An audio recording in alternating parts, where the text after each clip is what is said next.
செம்பருத்தி பூவே செம்பருத்தி பூவே உள்ளம் மல்லி போனாய் நினைவில்லையா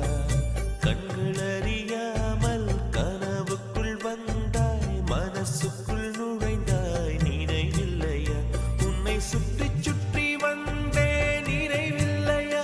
என்னை சுத்தமாக மறந்தே நினைவில்லையா அதை சொல்லத்தான் நினைக்கின்றேன்